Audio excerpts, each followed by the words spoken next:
नमस्कार साथियों। आप सभी लोगों का नंदिनी आईएएस में स्वागत है। आप सभी लोगों की पढ़ाई अच्छी चल रही होगी। दोस्तों, आज हम करने जा रहे हैं क्लास 11th एनसीईआरटी ज्योग्राफी का अध्याय नंबर 11, जिसका नाम है विश्व की जलवायु एवं जलवायु परिवर्तन। दोस्तों, आखिर कैसे होती है जलवायु परिवर्तन? दोस्तों, इमेजिन कीजिए कि अगर पूरी पृथ्वी पर केवल बारिश ही होती तो क्या होता, केवल ठंड पड़ती तो क्या होता, शीतकालीन ऋतु होती तो क्या होता, बारिश होती तो क्या होता, ग्रीष्मकाल होता तो क्या होता, समान तापमान रहता तो क्या होता, लोगों का जीवन कैसा होता, क्या पृथ्वी पर जीवन हो पाता? वर्तमान में आप देख रहे हैं कि पृथ्वी का तापमान अलग अलग स्थान पर अलग अलग है, जलवायु अलग अलग स्थान पर अलग अलग है। इन सबको समझने का काम कुछ महत्वपूर्ण वैज्ञानिक भूगोलवेत्ता जिनका नाम है, जिनमें से एक हैं हमारे कोपेन महोदय, इन्होंने बताया है। तो हम इनके बारे में पढ़ेंगे। हमारा टॉपिक थोड़ा इंटरेस्टिंग है, थोड़ा हार्ड भी है। अगर आपने इसको समझ लिया, इस टॉपिक को, तो दोस्तों यकीन मानिए कि आपने ज्योग्राफी पूरी कर ली, आपकी ज्योग्राफी पूरी हो गई। ठीक है ना?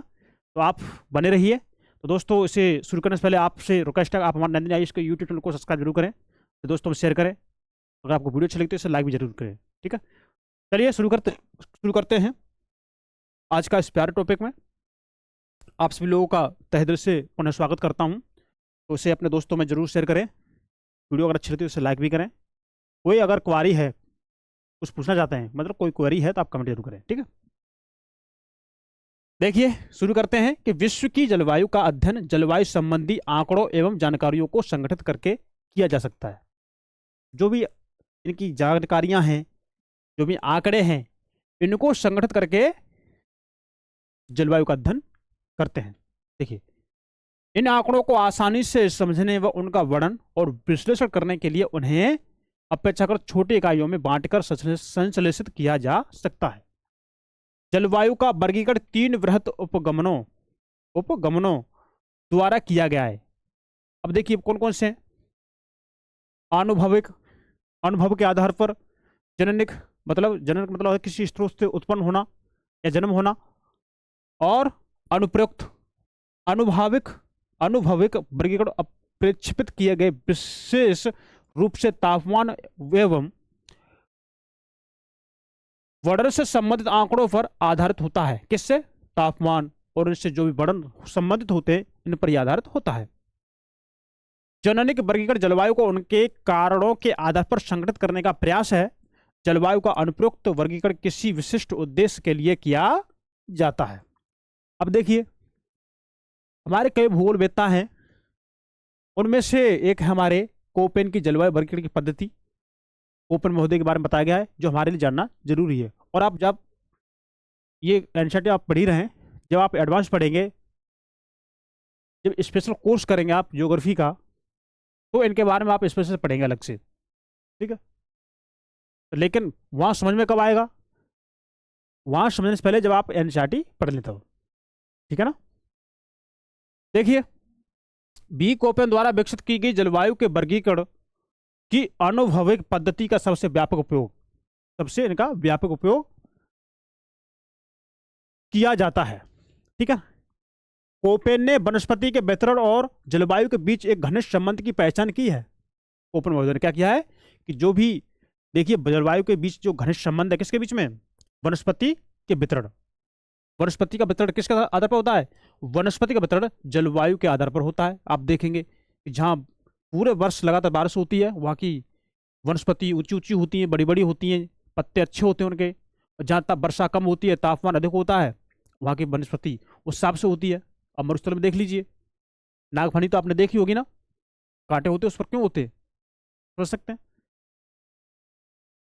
अब देखिए, पहचान की है उन्होंने तापमान तथा वर्षण के कुछ निश्चित मानों का चयन करते हुए उनका वनस्पति के वितरण से संबंध स्थापित किया और इन मानों का उपयोग जलवायु के वर्गीकरण के लिए किया। ठीक है, वर्षा एवं तापमान के मध्यमान वार्षिक एवं मध्यमान मासिक आंकड़ों पर आधारित है, एक अनुभविक पद्धति है। कैसी है? ये एक अनुभविक पद्धति है। ठीक है, उन्होंने जलवायु के समूहों एवं प्रकारों की पहचान करने के लिए बड़े तथा छोटे अक्षरों के प्रयोगों को आरंभ किया। उन्होंने बताया कि देखिए हम जलवायु को अगर पहचान सकते हैं तो उसके लिए अक्षर को बताया गया, अक्षर को उन्होंने इंडिकेट किया कि ए हमारी उष्णकटिबंधीय जलवायु हो गई, बी हमारी मरुस्थलीय जलवायु हो गई, इस तरह से। ठीक है। सन 1918 में विकसित तथा समय के साथ संशोधित हुई कोपेन की यह पद्धति आज भी लोकप्रिय और प्रचलित है। कब हुई थी ये? 1918। ध्यान रखेंगे आप इस डेट को। ठीक है।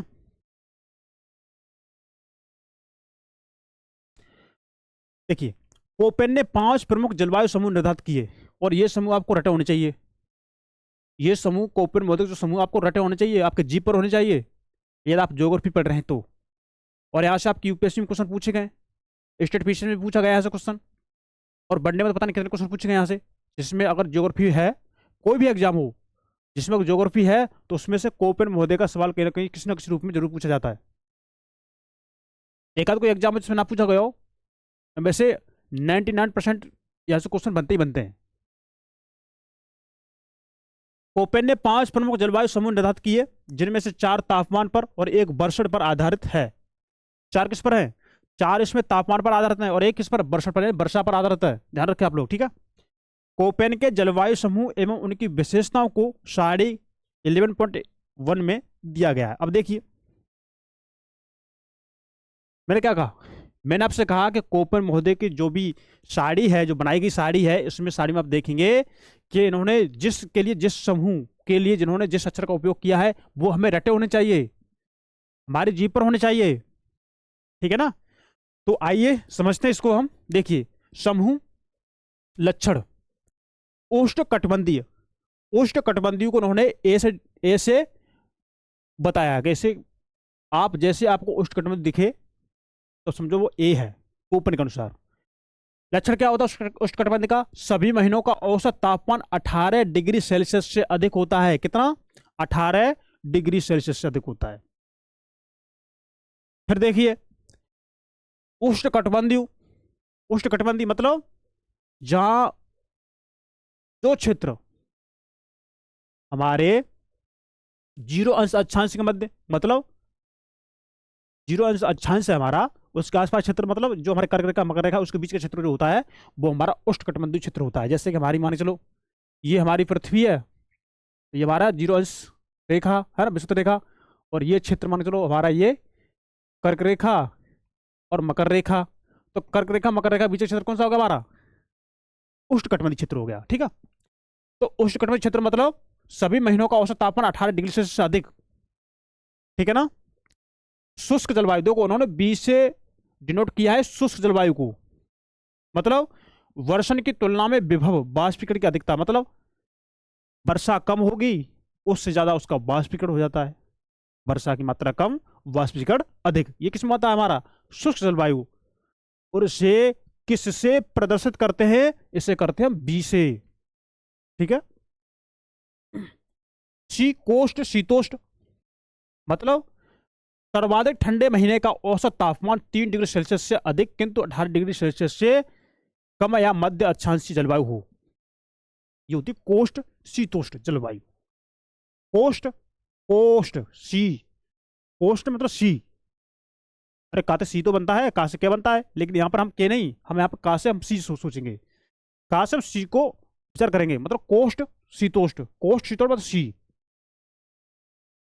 मैं क्या कह रहा हूं? कोष्ट शीतोष्ण सी मतलब कोष्ट शीतोष्ण सर्वाधिक ठंडे महीने का तापमान 3 डिग्री सेल्सियस से अधिक किंतु 18 डिग्री सेल्सियस से कम मध्य अक्षांशीय जलवायु होनी चाहिए। डी शीतल हिम वन जलवायु, शीतल हिम वन जलवायु। देखिए शीतल हिम, शीतल हिम जलवायु है ना, शीतल हिम वन जलवायु, इसे करते हैं डी से। वर्ष के सर्वाधिक ठंडे महीने का औसत तापमान 0 अंश तापमान से 3 अंश नीचे, सभी महीनों का औसत तापमान 10 डिग्री सेल्सियस होता है। मतलब ये देखिए कि वर्ष के सर्वाधिक ठंडे महीने का औसत तापमान 0 अंश तापमान से 3 अंश नीचे, सभी महीनों का औसत तापमान कितना होता है? 10 अंश सेल्सियस से कम। ठीक है। ई से बोलते शीत, ई शीत मतलब सभी महीनों का औसत तापमान 10 सेल्सियस से कम। हाँ ये इसको थोड़ा, ये थोड़ा वो हो गया। देखिए शीतल हिम वन जलवायु डी से, वर्ष के सर्वाधिक ठंडे महीने का औसत तापमान 0 अंश तापमान से 3 अंश के बीच में रहता है, 0 से 3 के बीच में, ठीक है, शीतल हिम वन जलवायु में। अब शीत में, शीत को बोलते हैं हम ई, शीत ई, ठीक है। सभी महीनों का औसत तापमान 10 सेल्सियस से कम होता है। एच उच्च भूमि, मतलब ऊंचाई को एच से करते हैं ना, ऊंचाई हाइट, हाइट तो इसे एच, उच्च भूमि ऊंचाई के कारण शीत, ठीक है, ऊंचाई के कारण शीत। तो ये कोपेन के अनुसार जलवायु समूह के लक्षण दे रखे हैं। अब देखिए, बड़े अक्षर ए सी डी तथा ई आदि जलवायु को तथा वी अक्षर शुष्क जलवायु को निरूपित करता है। जलवायु समूह को तापक्रम एवं वर्षा की मौसमी विशेषताओं के आधार पर कई उपक्रमों में विभाजित किया गया है। किसके आधार पर? तापमान के आधार पर और वर्षा की मौसमी विशेषताओं के आधार पर, ठीक है, उनको विभाजित किया गया है उप प्रकारों में, प्रकार के भी प्रकार, ठीक है, जिसको छोटे अक्षरों द्वारा अभिहित किया गया है। शुष्कता वाले मौसमों को छोटे अक्षरों एफ एम डब्ल्यू और एस द्वारा इंगित किया गया है। इसमें एफ शुष्क मौसम के न होने को एम मानसून जलवायु, ठीक है, एम मानसून जलवायु को, डब्ल्यू शुष्क शीत ऋतु को और एस शुष्क ग्रीष्म ऋतु को इंगित करता है, ठीक है। देखिए, डब्ल्यू करता है शुष्क शीत ऋतु को, शुष्क शीत ऋतु मतलब ठंडी, शुष्क माने सूखी अवस्था, शुष्क शीत माने ठंडी ऋतु को, तो शुष्क शीत ऋतु को डब्ल्यू इंगित करता है। एस करता है देखिए शुष्क ग्रीष्म ऋतु को, एस शुष्क ग्रीष्म ऋतु को। ये थोड़ा आपको याद करने पड़ेंगे, ये थोड़े आपको याद करने पड़ेंगे, ठीक है, इसका एक ही चार और उसमें कोई नहीं है, ठीक है? और देखिए, और इसमें हम तो आपको बता दें,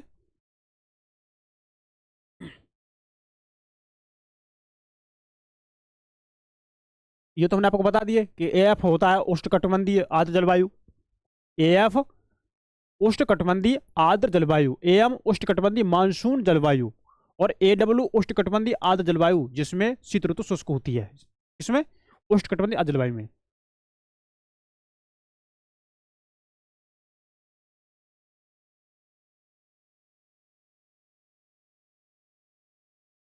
अब देखिए, छोटे अक्षर ए बी सी तथा डी तापमान की उग्रता वाले भाग को दर्शाते हैं, तापमान की उग्रता वाले भाग को,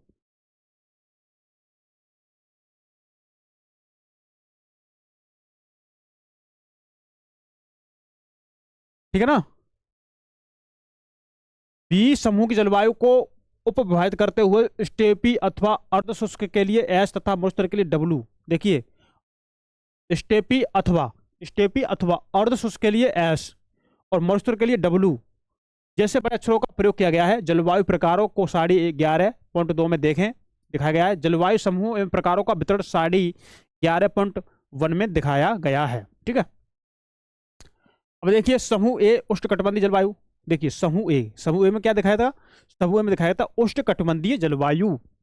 देखिए, उष्णकटिबंधीय आर्द्र जलवायु कर्क रेखा और मकर रेखा के बीच में पाई जाती है। जैसे मैंने आपको, देखिए, ये हमारा 0 से 60 रेखा है, कर्क रेखा और मकर रेखा के बीच में क्या पाई जाती है? हमारी उष्णकटिबंधीय आर्द्र जलवायु पाई जाती है, ठीक है ना। संपूर्ण वर्ष सूर्य के ऊर्ध्वस्त, मतलब सूर्य का ऊपर होना, कर्क रेखा मकर रेखा के बीच में तो हमारा सूर्य चमकता है पूरे साल, तथा अंतर उष्णकटिबंधीय अवसर क्षेत्र की उपस्थिति के कारण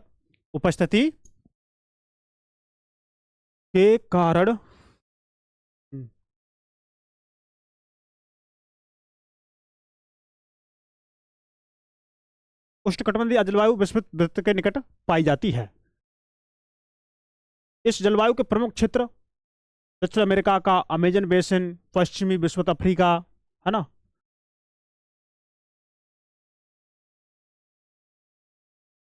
उसको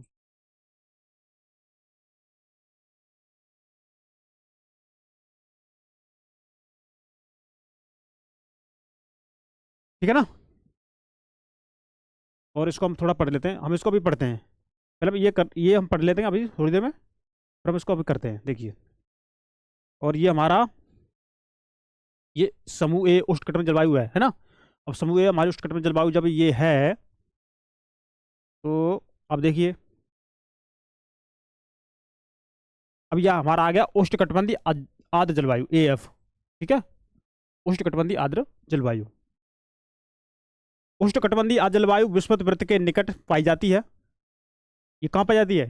जो उष्णकटिबंधीय आर्द्र जलवायु हमारी विषुवत वृत्त रेखा है, देखिए हमारी विषुवत वृत्त रेखा ये है, ये इसके आसपास पाई जाती है, इसके आसपास। ठीक है, यहाँ पर।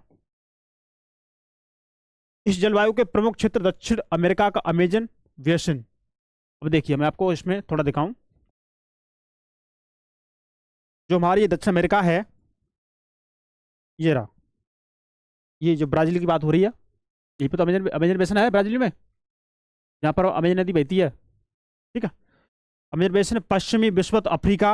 अब देखिए हमारा अफ्रीका रहा है, इसका पश्चिमी हिस्सा अफ्रीका का है ना, दिख रहा है आपको? दिख रहा है, देखो ये हमारा अफ्रीका है, इसका पश्चिमी हिस्सा। ठीक है, ये हो गया। दक्षिण पूर्वी एशिया के द्वीप हैं। ठीक है, हमारा दक्षिण पूर्वी एशिया कहाँ है? दक्षिण पूर्व एशिया हमारा ये रहा, इसके क्या है? इसके द्वीप हैं।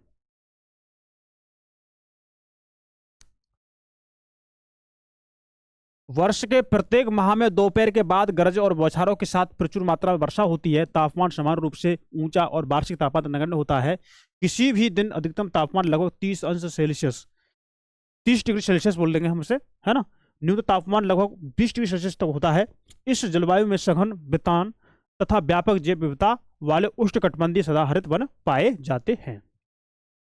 अब थोड़ा इसको साड़ी को देख लेते हैं ना। साड़ी में आपको बार बार दिखा रहा था ऊपर नीचे करके, लेकिन मैंने सोचा मैंने लाओ इसे कराई देता हूँ, है ना, तभी मैं आपको साड़ी दिखाऊं। तो अब साड़ी आप देख लीजिए, क्योंकि अब आपका डिस्टर्बेंस नहीं होगा आपका, है ना। देखिए समूह, देखिए साड़ी 11.2 कोपेन के अनुसार जलवायु प्रकार, देखिए समूह प्रकार कूटअक्षर लक्षण। देखिए उष्णकटिबंधीय आर्द्र जलवायु, देखिए उष्णकटिबंधीय आर्द्र जलवायु को उन्होंने बांटा है, देखिए कितने में?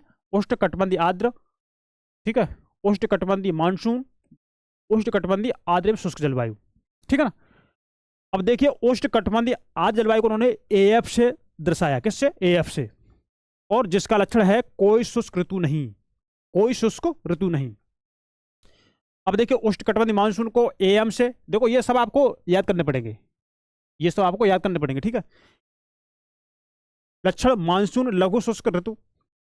अब देखिए उष्णकटिबंधीय आर्द्र एवं शुष्क AW, ये क्या है? कूटअक्षर AW, जो है जाड़े की शुष्क ऋतु। समूह B देखिए, समूह में V शुष्क जलवायु, V शुष्क जलवायु। देखिए उपोष्ण कटिबंधीय स्टेपी, जिसे हम बोलते हैं BSH, निम्न अक्षांशीय अर्धशुष्क एवं शुष्क। उपोष्ण कटिबंधीय मरुस्थल BWH, निम्न अक्षांशीय शुष्क। मध्य अक्षांशीय स्टेपी BSK, मध्य अक्षांशीय अर्धशुष्क अथवा शुष्क। मध्य अक्षांशीय मरुस्थल VWK, मध्य अक्षांशीय शुष्क। ठीक है, अब देखिए जहां देखिए उपोष्ण कटिबंधीय स्टेपी और उपोष्ण कटिबंधीय मरुस्थल, तो देखिए उन्होंने स्टेपी के लिए ए शब्द यूज किया है, ए शब्द है ना, स्टेपी के लिए ए शब्द यूज किया है। मरुस्थल के लिए उन्होंने क्या किया? मरुस्थल के लिए उन्होंने W शब्द यूज किया, W। ठीक है ना। अब देखिए स्टेपी के लिए एस, मरुस्थल के लिए W। ठीक, ठीक है ना।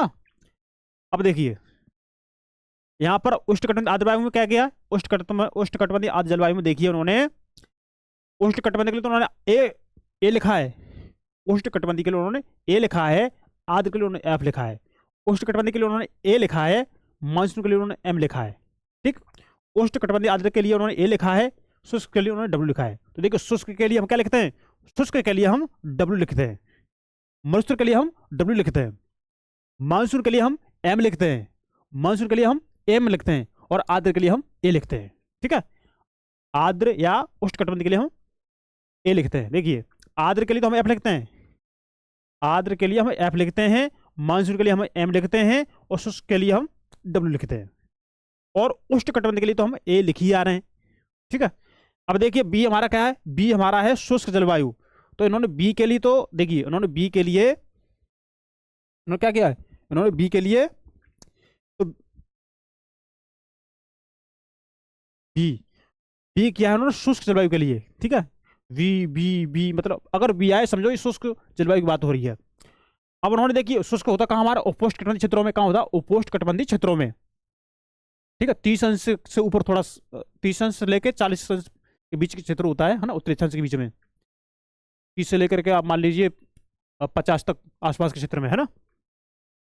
तो उपोष्ण कटिबंधीय बी, उपोष्ण कटिबंधीय बी, ठीक है। मध्य अक्षांशीय स्टेपी को हम क्या लिखा है यहाँ पे, यहाँ लिखा है के, देखिए।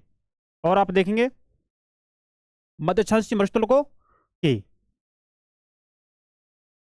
देखिए मध्य अक्षांशीय को उन्होंने क्या लिखा है, के लिखा है, के लिखा है। मध्य अक्षांशीय के लिखा है। स्टेपी को क्या लिखा है, एस लिखा है। मरुस्थल को डब्ल्यू। और बी क्यों लिखा है, क्योंकि हमारे उपोष्ण कटिबंधी की बात हो रही है इसलिए, ठीक है ना। फिर समझिए इसको, उपोष्ण कटिबंधी स्टेपी बी एस एच, उपोष्ण कटिबंधी मरुस्थल बी डब्ल्यू एच, मरुस्थल मतलब डब्ल्यू, ठीक है। मध्य अक्षांशीय स्टेपी बी एस के, मध्य अक्षांशीय मरुस्थल बी डब्ल्यू के। ये थोड़ा आपको याद करने पड़ेंगे, इसका एक चारा है, आप इसे समझ के याद करिए, ठीक है। बी एस एच निम्न अक्षांशीय अर्धशुष्क एवं शुष्क, बी डब्ल्यू एच निम्न अक्षांशीय शुष्क, बी एस के मध्य अक्षांशीय अर्धशुष्क अथवा शुष्क, बी डब्ल्यू के मध्य अक्षांशीय शुष्क। ये क्या है, लक्षण है इसके जलवायु के, ठीक है। अब देखिए ची यानी कोष्ठ शीतोष्ण, जिसे बोलते हैं मध्य अक्षांशीय जलवायु। देखिए आर्द्र उपोष्ण कटिबंधीय, जिसे बोलते हैं सी एफ ए। सी का मतलब क्या हो गया, सी का मतलब होगा कोष्ठ शीतोष्ण, मतलब मध्य अक्षांशीय जलवायु। मध्य अक्षांशीय जलवायु मतलब कहाँ होता है बताइए, तो यहाँ क्या होता है, आर्द्र उपोष्ण कटिबंधीय सी एफ ए, भूमध्य सागरीय सी एस ए, ठीक है, समुद्री पश्चिमी तटीय सी एफ वी। अब देखिए सी एफ ए क्या बोला उन्होंने, मध्य अक्षांशीय अर्धशुष्क जलवायु, अर्धशुष्क तथा शुष्क जलवायु जलवायु, ठीक है। सी एस ओ को शुष्क गर्म जलवायु, ठीक है, एक ग्रीष्म जलवायु, शुष्क ग्रीष्म, देखिए शुष्क गर्म ग्रीष्म जलवायु। सी एफ बी कोई शुष्क ऋतु नहीं, कोष्ठ तथा शीतज ग्रीष्म, ठीक है। डी शीतल आर्द्र महाद्वीपीय, डी क्या बोला है, डी को बोला उन्होंने शीतल हेमवर्ण जलवायु, ठीक है, हेमवर्ण जलवायु शीतल। तो भैया ये आपको याद करने पड़ेंगे। देखो मैं क्या बोल रहा हूँ, मैं आपको बार बार बोल रहा हूँ, ये चीज आपको याद करनी पड़ेगी, ठीक है। अब इसमें कोई फैक्ट मतलब कोई कॉन्सेप्ट तो नहीं है। अब शीतल को डी बोला उन्होंने, ठीक है। आर्द्र महाद्वीपीय डी एफ, कोई शुष्क ऋतु नहीं, भीषण जाड़ा होता है, भीषण जाड़ा। हेमवर्ण जलवायु में आप देखेंगे इसी में डी शीतल जलवायु में कि उप उत्तर ध्रुवीय, मतलब डी डब्ल्यू जाड़ा शुष्क तथा अत्यंत भीषण, ठीक है, तेज होता है। ई शीत जलवायु टुंड्रा ध्रुवीय हिमटोपी, टुंड्रा को ईटीपी और ध्रुवीय हिमटोपी को ई एफ, है ना। ईटी को बोला, ईटी को बोला इन्होंने सही अर्थों में कोई ग्रीष्म नहीं, सही अर्थों में कोई ग्रीष्म नहीं। ई एफ सदैव हिमाच्छादित वन, सदैव हिमाच्छादित हिम है, सदैव हिमाच्छादित हिम, ठीक है ना। ये थोड़े नाम ऐसे हैं। एफ उच्च भूमि, एफ को बोला है एच हिमाच्छादित उच्च भूमियां, ठीक है। तो मैंने क्या कहा, आप इसका एक बार स्क्रीनशॉट ले लीजिए, आपको ये थोड़ी चीज याद करनी पड़ेगी, और इसका कोई चारा नहीं है, ठीक है, और इसका कोई चारा नहीं है। और इसका आपने अगर ग्लोब को सही से देखा है, अगर आप हमारे साथ ग्लोब पढ़ते आ रहे हैं, क्लास लेते आ रहे हैं, तो आपको ये चैप्टर आसान समझ में आ जाएगा, ठीक है ना। अब पढ़े ही नहीं तो फिर कहाँ से आएगा पहले बताओ। अब ये थोड़े कि हमें इसी क्लास में हम सारी चीज़ फिर बैक टू बैक कराते रहे हैं, क्यों भाई, ऐसा तो होगा नहीं। अब देखो उष्ण कटिबंधीय मानसून जलवायु, जिसे बोलते हैं एएम, उष्ण कटिबंधीय मानसून जलवायु। उष्ण मतलब गर्म, उष्ण मतलब गर्म, मानसून मतलब जहाँ मानसून आते हो। उष्ण मतलब गर्म, गर्म का होता है हमारा कर्क रेखा और मकर रेखा के बीच में, वो तो गर्म होता है। मानसून जहाँ मानसून आते हो, मानसून कहाँ आते हैं, आपके भारत देश में भी तो आते हैं मानसून, है ना। तो वो जलवायु हो गई जिसे हम बोलते हैं एएम। देखिए उष्ण कटिबंधीय मानसून जलवायु भारतीय उपमहाद्वीप, दक्षिण अमेरिका के उत्तर पूर्वी भाग तथा उत्तरी ऑस्ट्रेलिया में पाई जाती है। भारी वर्षा अधिकतर गर्मियों में होती है, शीत ऋतु यहाँ पर शुष्क होती है। जलवायु के इस प्रकार विस्तृत जलवायु विवरण भारत भौतिक पर्यावरण एनसीईआरटी 2006 में दिया गया है। देखिए हमने क्या कहा कि जो अगर उष्ण कटिबंधीय बात आ रही है, उष्ण, देखिए हम आपको बता दें, जैसे कि हमारी ये पृथ्वी है, ये हमारी पृथ्वी है, हमारी पृथ्वी 0 अंश अक्षांश यानी भूमध्य रेखा होती है, विषुवत रेखा, कर्क रेखा, मकर रेखा, है ना। तो ये हमारे 23.5 डिग्री पे होता है, 23.5 डिग्री पर, 23.5 डिग्री, ठीक है। उपोष्ण कटिबंधीय मतलब 66.5, 66.5, ठीक है। यहाँ पर ध्रुवीय 90 अंश, 90 डिग्री यानी 90 अंश, ठीक है। अब देखिए जो हमारा विषुवत रेखा क्षेत्र है, ये इसके बीच में कर्क रेखा मकर रेखा के बीच में, तो हमारा उष्ण कटिबंधीय क्षेत्र होता है। कैसा, उष्ण कटिबंधीय क्षेत्र। अब उष्ण कटिबंधीय क्षेत्र में भी इसको भी 3-4 भागों में बांटा गया है, जहाँ तक वर्षा होती है, जहाँ कम वर्षा होती है, जहाँ मानसूनी द्वारा वर्षा होती है, ऐसे बांट दिया गया उन्होंने, ठीक है। अब देखिए इसके ऊपर जाएंगे हम, उपोष्ण कटिबंधीय क्षेत्र मतलब हमारा शासन अंश जो है ना, साढ़े शासन अंश, तो ये हमारा होता है उपोष्ण कटिबंधीय क्षेत्र, मतलब जहाँ अधिक ना तो गर्मी है और ना अधिक ठंड है, बीच का क्षेत्र है। ठीक है, अब ये हमारा जो ध्रुवीय है वो तो हमारा ध्रुवीय है ये। ठीक है, ये बात है। तो देखिए जैसे जैसे हम ऊपर बढ़ते जाते हैं ध्रुव की तरफ, तो वैसे वैसे तापमान में गिरावट आती है। ठीक है ना, ये बात है। तो उस हिसाब से उन्होंने जलवायु को वर्गीकरण बता दिया है। लेकिन हाँ, जैसे जैसे हम 0 अंश से हम ध्रुव की तरफ जाते हैं तो हमारे पृथ्वी के तापमान में कमी आती है ध्रुव की तरफ। लेकिन आप देखें, जैसे ही आप देखेंगे कि आप उपोष्ण कटिबंधीय क्षेत्र के आसपास पहुंचेंगे तो वहां पर महासागरों का तापमान बढ़ जाता है।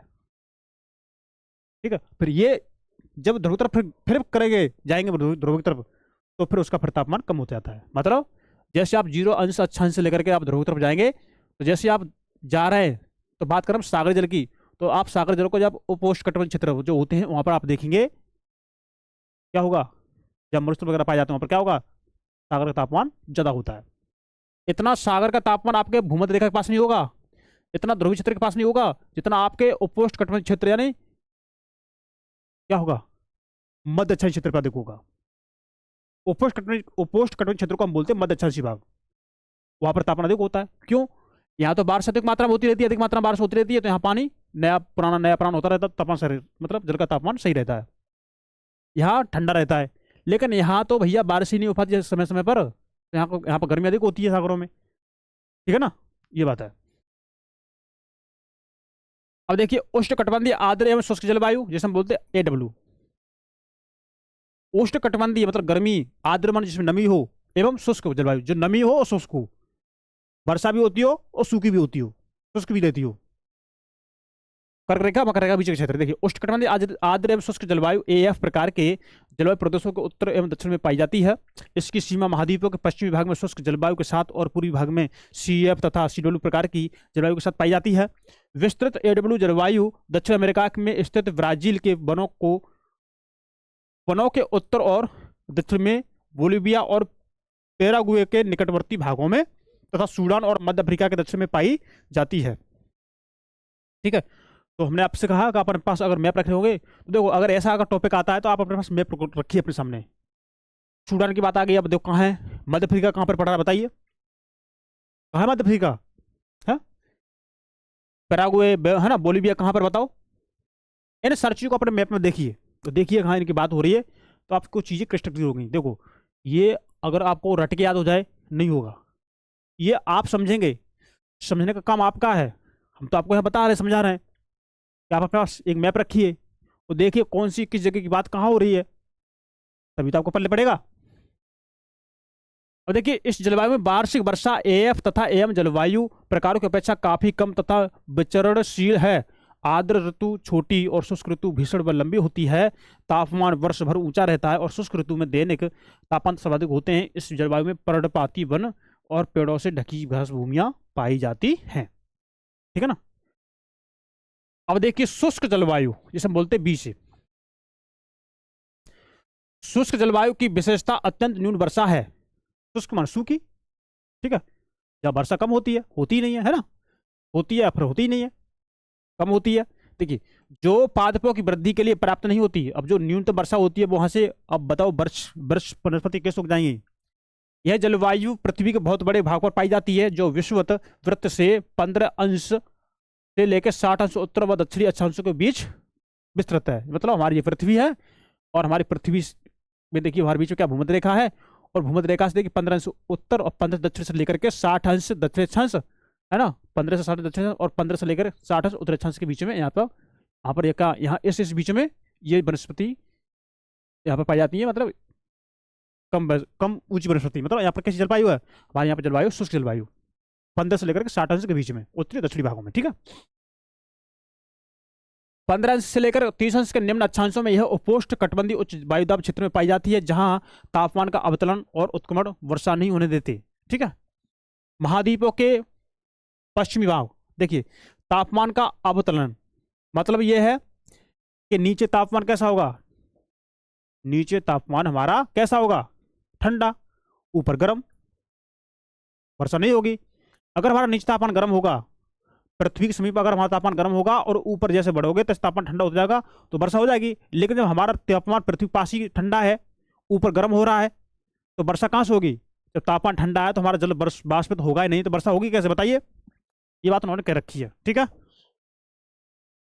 और उसमें क्या कर रखा देखिए, सीमांतों पर है ना ठंडी धाराओं के है ना आसन क्षेत्र, विशेषतः दक्षिण अमेरिका के पश्चिमी तट पर यह जलवायु विषुवत वृत्त की ओर अधिक विस्तृत है और तटीय भाग में पाई जाती है। मध्य अक्षांशों में विषुवत वृत्त से 35 अंश से लेकर 60 अंश उत्तर व दक्षिण अक्षांश के बीच यह जलवायु महाद्वीपों के उन आंतरिक भागों तक परिरुद्ध होती है जहां पर्वतों से घिरे होने के कारण प्रायः समुद्री आर्द्र पवनें नहीं पहुंच पाती है, ठीक है ना। तो हमने क्या कहा? हमने कहा ये हमारा थोड़ा चैप्टर ऐसा है, कठिन है, ठीक है। उन्होंने बोला है 35 से लेकर 60 उत्तर दक्षिण अक्षांश। देखिए हमारी ये कर्क रेखा है, ये भूमध्य रेखा है। भूमध्य रेखा से हमारी कर्क रेखा मकर रेखा से ऊपर, देखिए हमारे मकर रेखा कर्क रेखा थोड़ा ऊपर और उच्च अंश में 35 अंश से लेकर के 60 अंश के बीच में बात हो रही है, ठीक है। 23.5 डिग्री पर हमारी कर्क रेखा हो गई और 23.5 अंश पर हमारी मकर रेखा हो गई। इनसे भी ऊपर 35 से लेकर 60 अंश के बीच की बात हो रही है, तो इनमें ये पाया जाता है, ठीक है ना। ये बात है।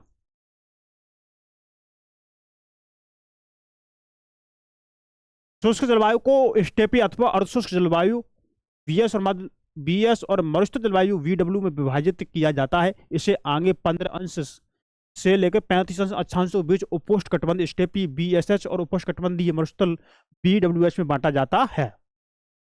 वो भी बता दिया है, ठीक है।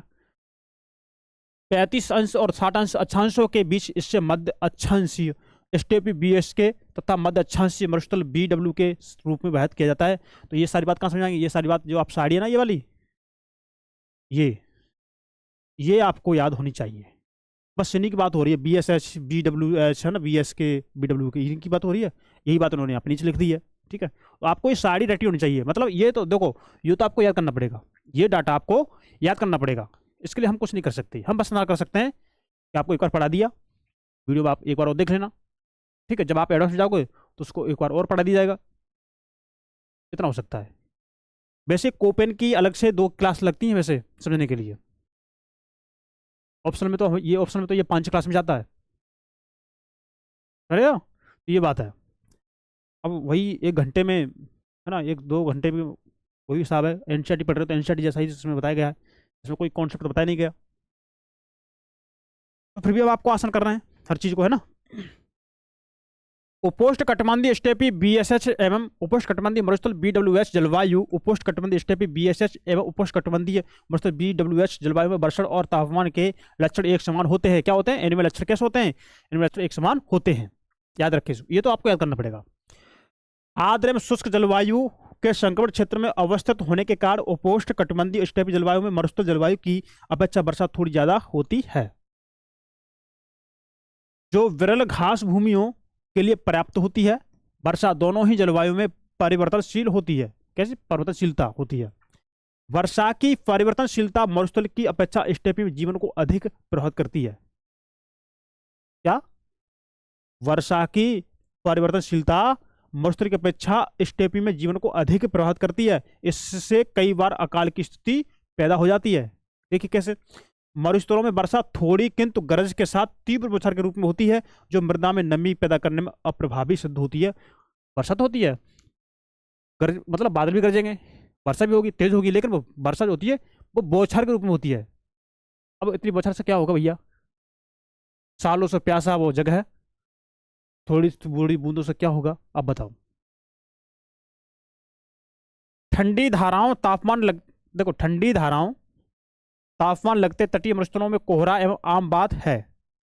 अब वही बात है कि जैसे कोई हमारा, जैसे ये क्षेत्र है, मान के चलो ये हमारा तटीय क्षेत्र है ना, ये अब मान चलो वहाँ पर कोई ठंडी धारा बह रही है यहाँ पर, तो कोई ठंडी धारा बह रही है, तो यहाँ का जो तापमान है जल का, तो वो तो ठंडा हो गया, ठंडा तो हो गया, लेकिन यहाँ का जल वाष्पीकृत नहीं होगा, लेकिन इसके आसपास कोहरा वगैरह, धुंध वगैरह छप जाएगी, लग जाएगी, है ना। ये बात कर रखी है। ग्रीष्म ऋतु में अधिकतम तापमान बहुत ऊंचा होता है। लीबिया के है ना, अल्जीरिया में 13 सितंबर 1922 को उच्च तापमान 58 डिग्री सेल्सियस दर्ज किया गया था। इस जलवायु में वार्षिक और दैनिक तापमान भी अधिक पाए जाते हैं। ठीक है। कोस्ट कोस्ट शीतोष्ण यानी मध्य अक्षांशीय जलवायु सी, देखिए कोस्ट शीतोष्ण मध्य अक्षांशीय जलवायु 30 अंश से लेकर 50 अंश अक्षांश के मध्य मुख्यतः महाद्वीपों के पूर्वी और पश्चिमी सीमांतों पर विस्तृत है। देखिए कहाँ, कर्क रेखा, इसके ऊपर हमारे मकर रेखा के ऊपर आप देखेंगे ये हमारी भूमध्य रेखा, कर्क रेखा के ऊपर जाएंगे आप 30 अंश से लेकर के 50 अंश तक यानी उपोष्णकटिबंधीय क्षेत्र से नीचे, इसमें ये पाई जाती है। ये दोनों हिस्सा में, यहाँ से और यहाँ तक के बीच में, यहाँ तक के बीच में पाई जाती है। ठीक है, 30 से लेकर के 50, 30 से लेकर के 50, ठीक है, इसके बीच में पाई जाती है। और आपको पता है जैसे हम ध्रुव तरफ जाते हैं तो तापमान कम होता जाता है। ठीक है ना। इस जलवायु में सामान्यतः ग्रीष्म ऋतु कोष्ठ और शीत ऋतु मृदुल होती है। इस जलवायु को 4 प्रकारों में वर्गीकृत किया गया है। आर्द्र उपोष्ण कटिबंधीय, आर्द्र उपोष्ण कटिबंधीय अर्थात सर्दियों में शुष्क और गर्मियों में उष्ण शीतलु भूमध्य सागरीय CS। आर्द्र उपोष्ण कटिबंधीय अर्थात शुष्क ऋतु की अनुपस्थिति तथा मृदु शीत ऋतु CFA समुद्री पश्चिमी तटीय जलवायु CFV से निरूपित किया गया है। ठीक है। अब देखिए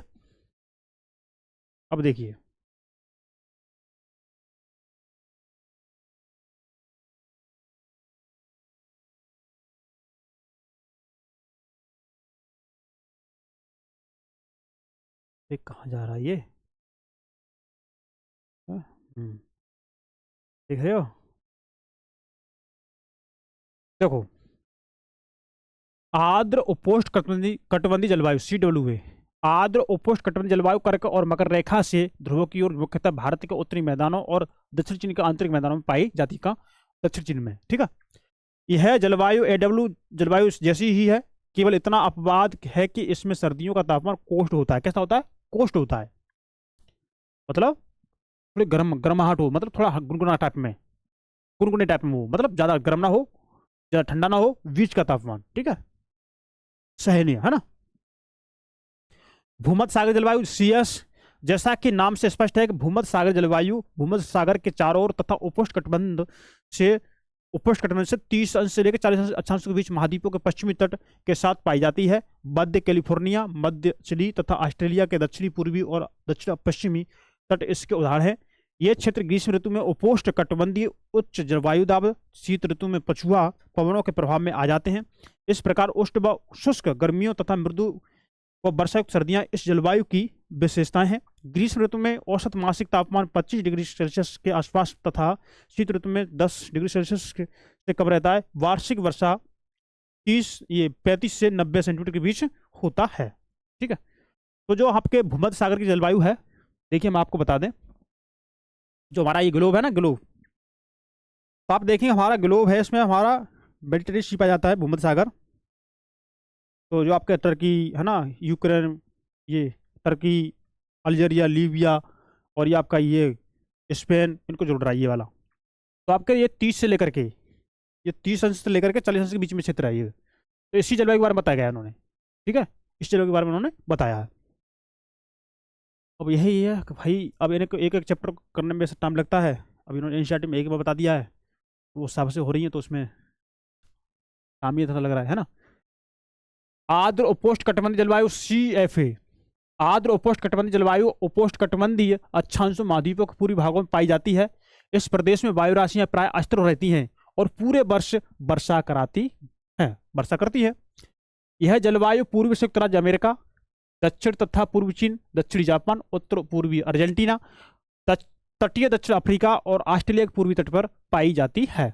और औसत वार्षिक वर्षा 75 से 150 सेंटीमीटर के बीच रहती है। ग्रीष्म ऋतु में तट झंझा और शीत ऋतु में वाताग्री वर्षा सामान्य विशेषता है। ग्रीष्म ऋतु में औसत मासिक तापमान लगभग 27 सेल्सियस है, जबकि जाड़ों में यह 5 डिग्री से लेकर 12 डिग्री सेल्सियस के बीच रहता है। दैनिक तापमान बहुत कम होता है। अब देखिए समुद्री पश्चिमी तटीय जलवायु CFV, मतलब समुद्री पश्चिमी तटीय जलवायु महाद्वीपों के पश्चिमी तटों पर भूमध्य सागर जलवायु से ध्रुवों की ओर पाई जाती है। जैसे कि आप देखिए हमारा ये भूमध्य सागर है, मान लेते हैं। अब भूमध्य सागर से देखेंगे, अब हम जैसे ध्रुव की तरफ जाएंगे तो हमारे जो भी ध्रुव की तरफ जाएंगे तो हमारे जो महाद्वीप है ये, जैसे यूरोप हो गया है ना, ये तो देखिए पश्चिमी तटों पर जलवायु पाई जाती है, पश्चिमी तटों पर। ठीक है, ये बात है।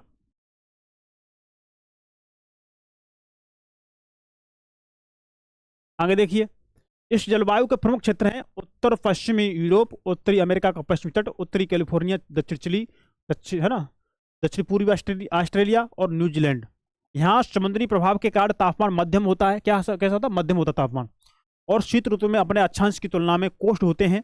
गर्मी के महीनों में औसत तापमान 15 अंश से लेकर यानी 15 डिग्री सेल्सियस से लेकर 20 डिग्री सेल्सियस, और सर्दियों में 4 डिग्री सेल्सियस से लेकर 10 डिग्री सेल्सियस के बीच में रहता है।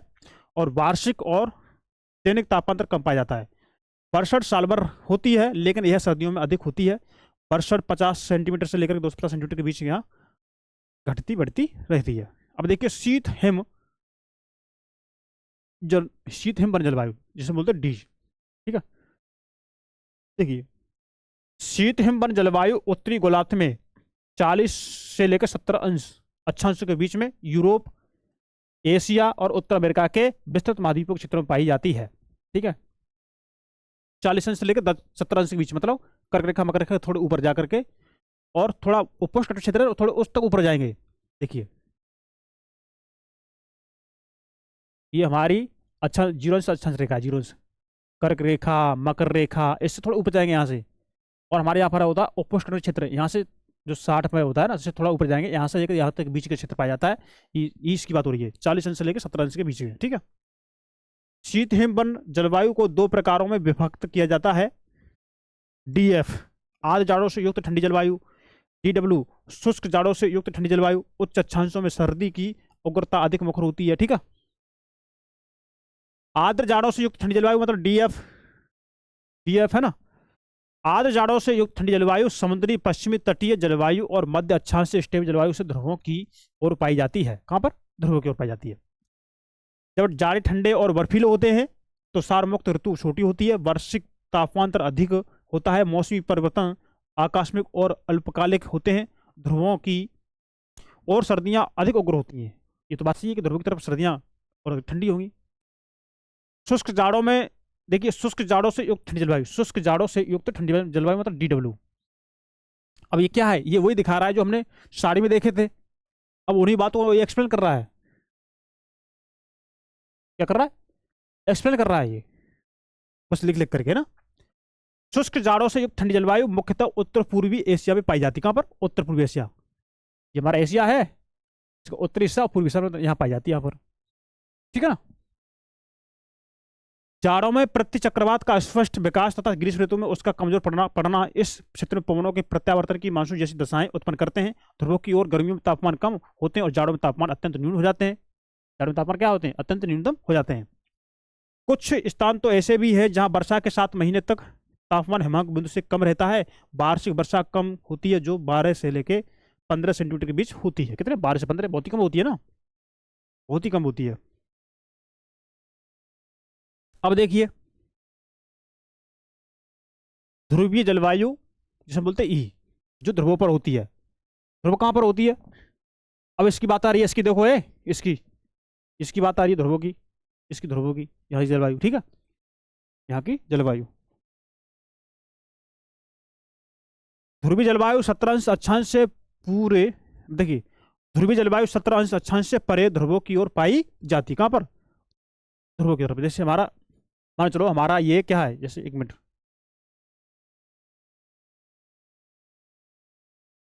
जैसे हमारा ये ग्लोब है, 0 अंश अक्षांश रेखा है ये हमारी। ठीक है, और ये हमारा 17 अंश है, 17 अंश से लेकर के ध्रुवों तक। यहाँ हमारा 17 अंश है, तो 17 अंश से लेकर के ध्रुवों तक। ध्रुवों तक क्या है? ध्रुवों तक क्या है? ध्रुवों तक ये जलवायु पाई जाती है। ठीक है,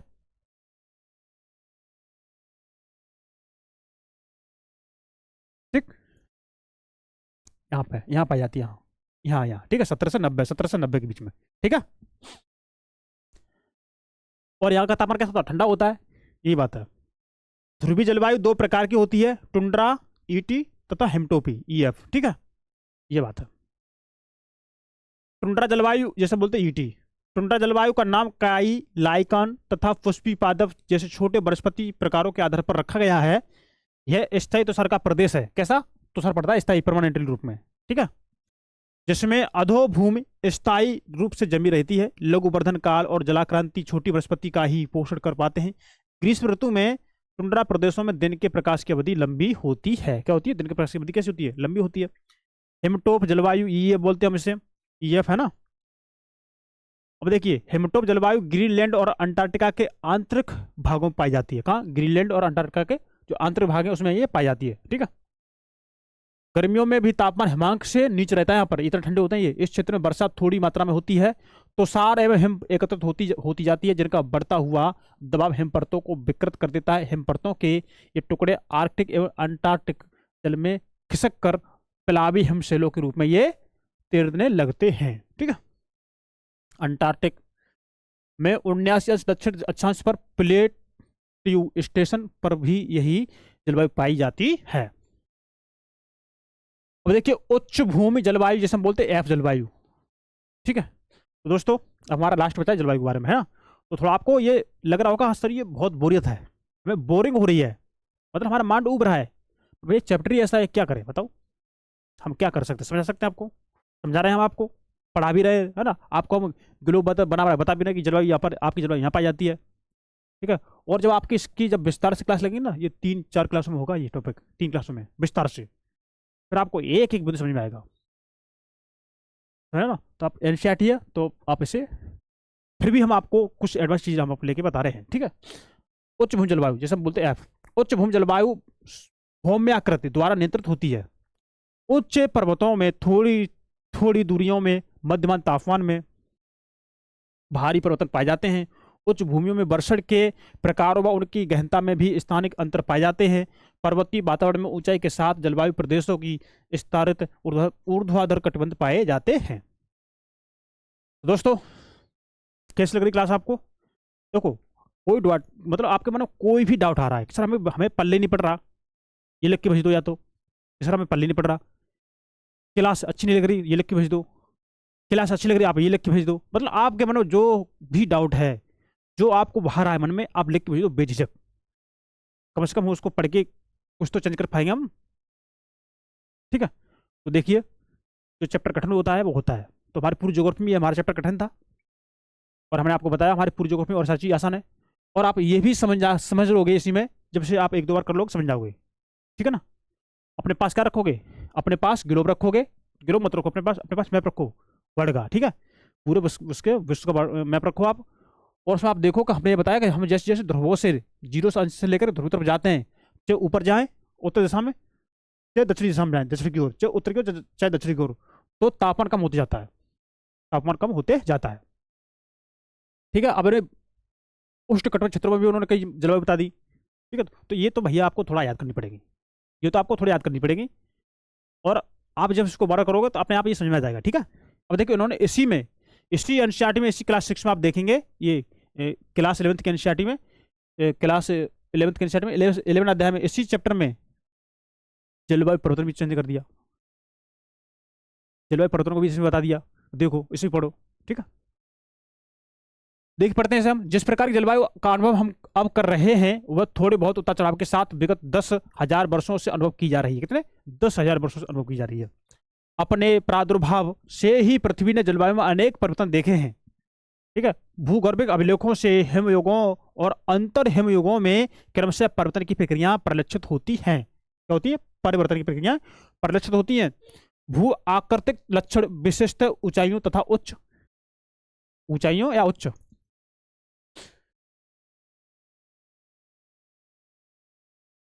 उच्च अक्षांशों में हिमानियों के आगे बढ़ने व पीछे हटने के शेष चिन्ह प्रदर्शित करते हैं। क्या करते हैं? शेष चिन्ह प्रदर्शित करते हैं। हिमानी निर्मित झीलों में अवसादों का निक्षेपण उष्ण एवं शीत युगों के होने को उजागर करता है, ठीक है। वृक्षों के तनों में पाए जाने वाले बलय भी आर्द्र एवं शुष्क युगों की उपस्थिति का संकेत देते हैं। ऐतिहासिक अभिलेखों में भी जलवायु की अनिश्चितता का वर्णन करते हैं। ये सभी साक्ष्य इंगित करते हैं कि जलवायु परिवर्तन एक प्राकृतिक एवं सतत प्रक्रिया है। क्या है? प्राकृतिक एवं सतत प्रक्रिया है। भारत में भी आर्द्र एवं शुष्क युग आते जाते रहते हैं, आते जाते रहे हैं। भारत में भी आर्द्र एवं शुष्क युग आते जाते रहे। कैसे? देखिए कि पुरातत्व खोज दर्शाते हैं, जो पुरातत्व खोजें वो दर्शाती हैं कि ईसा से लगभग 8000 वर्ष पूर्व राजस्थान मरुस्थल की जलवायु आर्द्र एवं शीतल थी। कैसी? आर्द्र, नमीयुक्त तो कैसी? ठंडी थी। ईसा से 3000 से 1700 वर्ष पूर्व यहाँ वर्षा अधिक होती थी।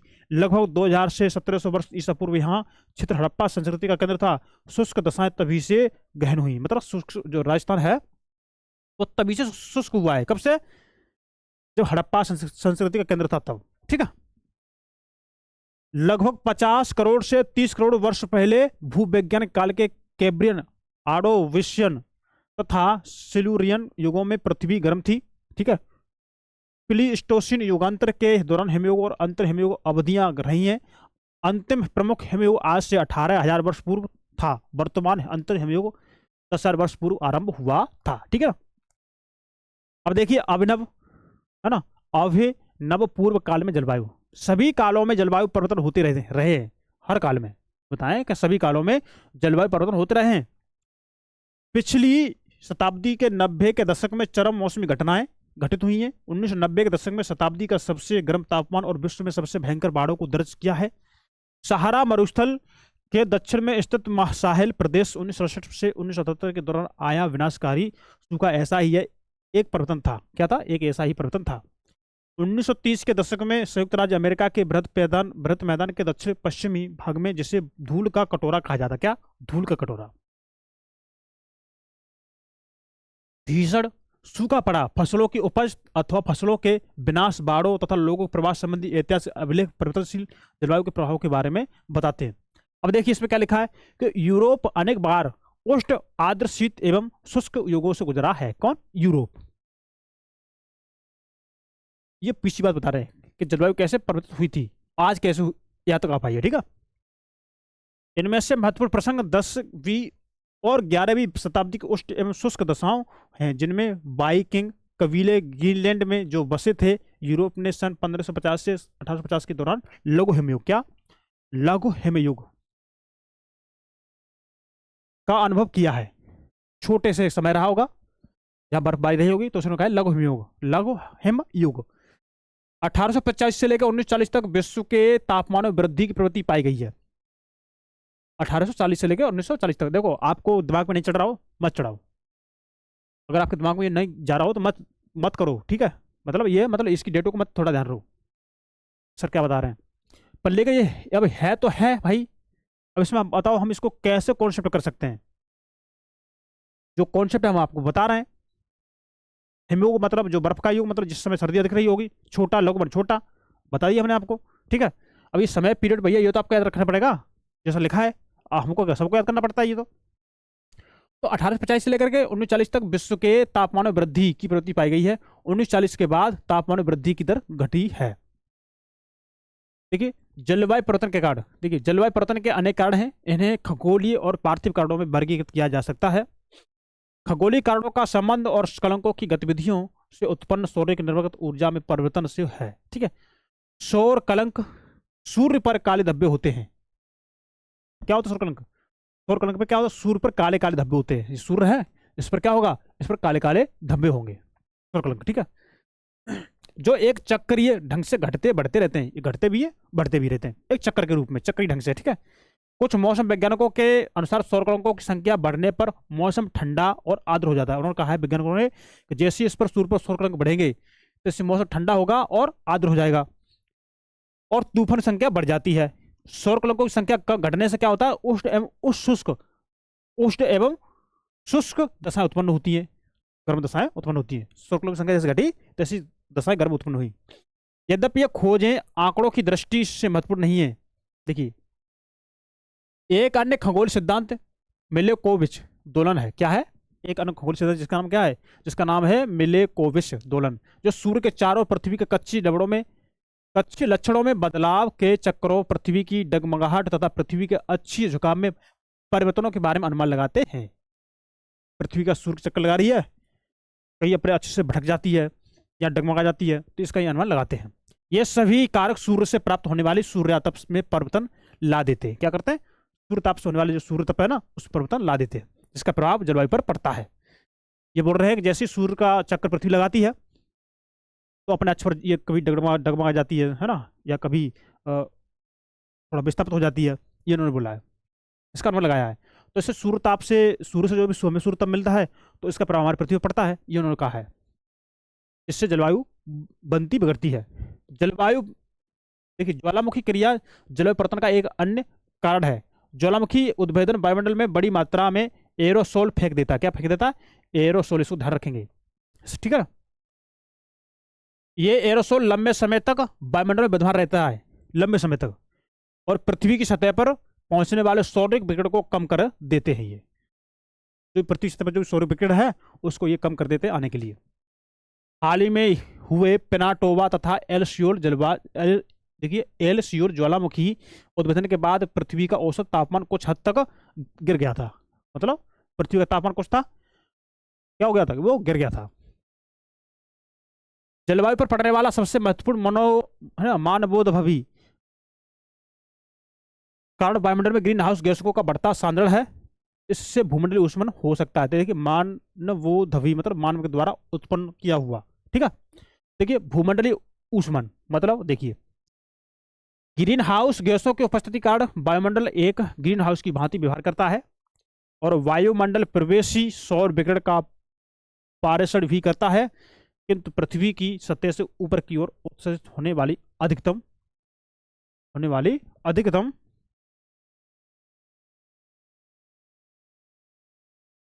दीर्घ तरंगों को अवशोषित कर लेता है। वे गैसें जो विकिरण की दीर्घ तरंगों का अवशोषण करती हैं ग्रीन हाउस गैस कहलाती हैं। वायुमंडल का तापन करने वाली प्रक्रियाओं को सामूहिक रूप से ग्रीन हाउस प्रभाव कहा जाता है, ठीक है। देखिए ग्रीन हाउस शब्द का साम्यानुमान उस ग्रीन हाउस से दिया गया है जिसका उपयोग ठंडे इलाकों में ऊष्मा का परिरक्षण करने के लिए किया जाता है। ग्रीन हाउस कांच का बना होता है। किसका? कांच का बना होता है। कांच प्रवेशी सौर विकिरण की लघु तरंगों के लिए पारदर्शी होता है मगर बहिर्गामी विकिरण की दीर्घ तरंगों के लिए अपारदर्शी। इस प्रकार कांच अधिकाधिक विकिरण को आने देता है और दीर्घ तरंगों वाले विकिरण को कांच घर से बाहर जाने से रोकता है। इससे ग्रीन हाउस इमारत के भीतर बाहर की अपेक्षा तापमान अधिक हो जाता है। तो उन्होंने बताया है कि कांच एक हमारा ग्रीन हाउस गैस की तरह काम करता है। जैसे सूर्य से आने वाले प्रकाश को रोक लेता है, मतलब सूर्य से आने वाली जो तरंगे हैं वो लघु तरंग के रूप में आती हैं, उनको आने देता है। जैसे उससे गर्मी आ जाती है उसके अंदर से, फिर उसको बाहर जाने नहीं देता, लघु तरंग के रूप में रोक लेता है। जैसे कि आप देखेंगे, जैसे आपकी कोई कांच की बिल्डिंग है तो जैसे सूर्य की प्रकाश जैसे आता है तो वो कांच से होता हुआ अंदर चलाएगा, लेकिन वो गर्मी अंदर होगी, फिर वो गर्मी बाहर नहीं निकल पाएगी। तो ये हमारा कांच एक ग्रीन हाउस का काम कर रहा है, ठीक है, ये बात है। जब आप गर्मियों में किसी बंद खिड़कियों वाली कार अथवा बस में प्रवेश करते हैं तो आप बाहर की अपेक्षा अधिक गर्मी अनुभव करते हैं। मतलब बाहर की अपेक्षा क्या होती है, उसमें गर्मी अधिक लगती है। किसी बंद गाड़ी में, बस हो कोई हो उसमें, है ना, आप बाहर की अपेक्षा अधिक गर्मी अनुभव करते हैं। इसी प्रकार जाड़ों में बंद दरवाजों व खिड़कियों वाला वाहन बाहर की अपेक्षा गर्म रहता है। यह ग्रीन हाउस प्रभाव का एक अन्य उदाहरण है, ठीक है। अब गाड़ी देखते हैं, गाड़ी में बैठे होंगे तो आप देखेंगे ठंडी के दिन गाड़ियों में अंदर बैठ जाते हैं तो उसमें ठंड कम लगती है बाहर की अपेक्षा। क्यों? क्योंकि वो गाड़ी के अंदर आपके ग्रीन हाउस गैस की तरह काम कर रही है। ये कांच है ना, कांच, ये बात है, ठीक है ना।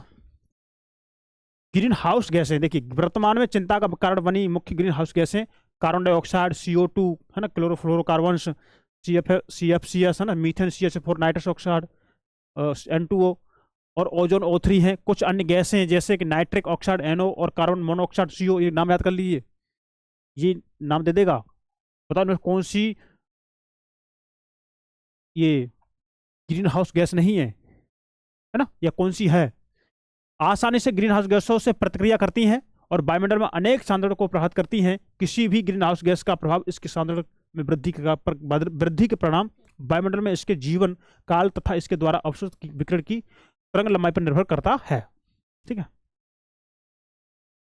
क्लोरोफ्लोरोकार्बन अत्यधिक प्रभावी होते हैं। समताप मंडल में पराबैंगनी किरणों को अवशोषित करने वाली ओजोन जब निम्न समताप मंडल में उपस्थित होती है तो वह पार्थिव विकिरण को अत्यधिक प्रभावी ढंग से अवशोषित करती है। एक अन्य महत्वपूर्ण तथ्य यह है कि ग्रीन हाउस गैसों के अणु जितने लंबे समय तक बने रहते हैं, इनके द्वारा लगाए गए परिवर्तनों से पृथ्वी के वायुमंडलीय तंत्र को उभरने में उतना अधिक समय लगता है। ठीक है, ये बात है।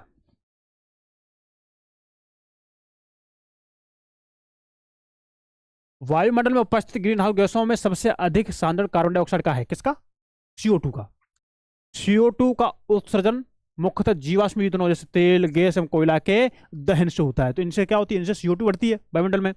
वन और हम देखिए, वन और महासागर कार्बन डाइऑक्साइड के कुंड होते हैं। मतलब क्या होते हैं? वन अपनी वृद्धि के लिए CO2 का उपयोग करते हैं। अतः भूमि उपयोग में पर्वतों के काट की गई जंगल कटाई भी CO2 की मात्रा बढ़ाती है। ये बात है। अपने स्रोतों में हुए परिवर्तनों में समायोजित करने के लिए CO2 को 30 से 50 वर्ष लग जाते हैं।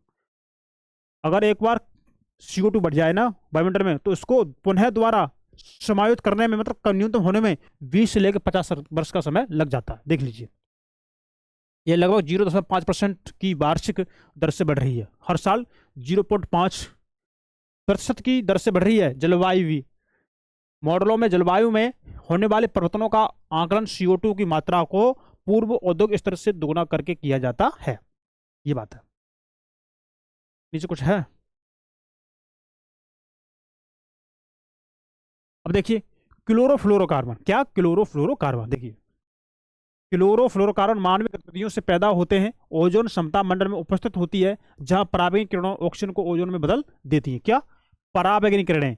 पराबैंगनी किरणें ये ऑक्सीजन को ओजोन में बदल देती हैं।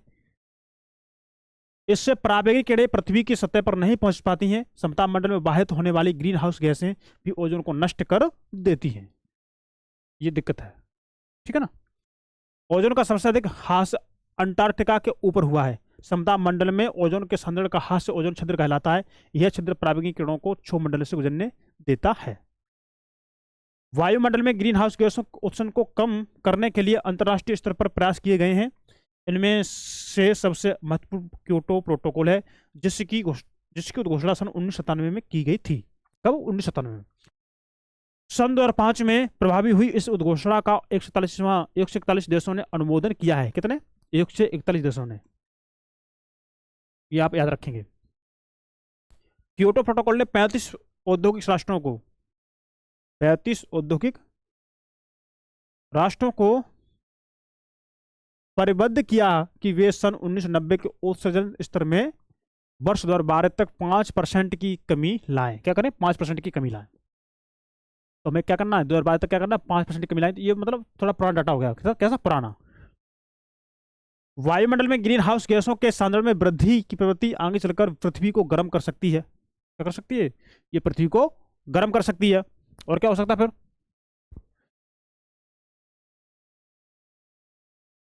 एक बार भूमंडलीय उष्मन के आरंभ हो जाने पर इसे उलटना बहुत मुश्किल होगा। मतलब एक बार अगर भूमंडलीय गर्म होने लगा तो फिर इसको दोबारा सही से करना, मतलब दोबारा शीतल करना कैसा होगा? मुश्किल होगा, इन्होंने कहा है।